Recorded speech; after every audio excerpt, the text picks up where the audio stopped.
Kia's reinvention of the city car came as something of a surprise to many of its rivals.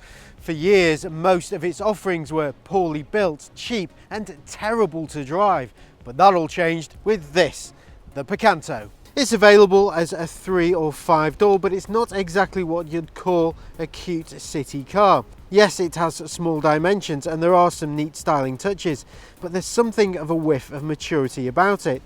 Out has gone the curves more commonly associated with dinky city runarounds. Instead, it's got more grown-up sharp lines and neat angular elements like these headlamps and crease lines. And this sense of maturity carries through to the interior. The cabin is a really nice place to be. It's spacious and neatly put together and feels like a car from the class above. The switchgear is all logically placed and easy to use, and all the cabin materials are to a high standard. The view out is good thanks to this large window and relatively slim pillars, and getting comfortable is quite easy too, although it would be better if the steering wheel adjusts for reach as well as height. Sitting in the back though is a little more claustrophobic though because of these smaller windows and thick rear pillars.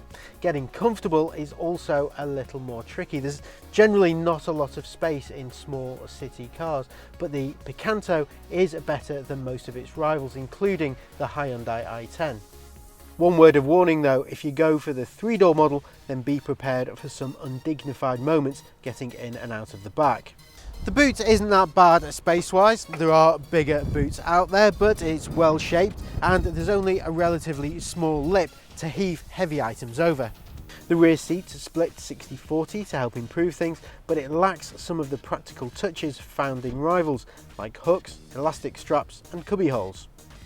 There are only 2 flavours of engine available with the Picanto, a 1 litre 3-cylinder or a 1.25 litre 4-cylinder, and while both are available with a 5-speed manual, only the latter comes with a 4-speed auto as an option.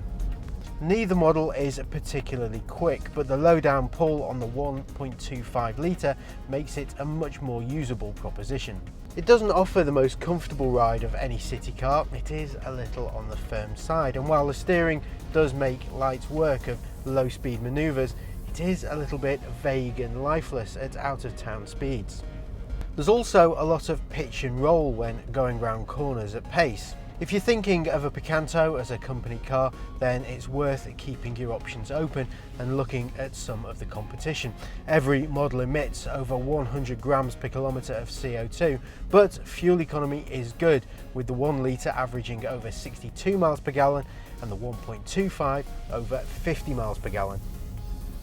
The Kia Picanto has some stiff competition from cars like the Volkswagen Up, Seat Me, Skoda Citigo and Hyundai i10, and in a way they all do exactly the same thing. They're small city cars that are cheap to run, offer a decent drive and usable space.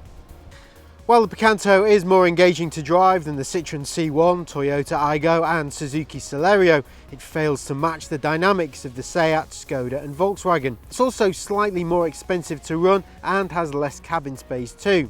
Having said that, the cabin quality is excellent, it's nicely equipped, and that 7-year warranty is a big draw.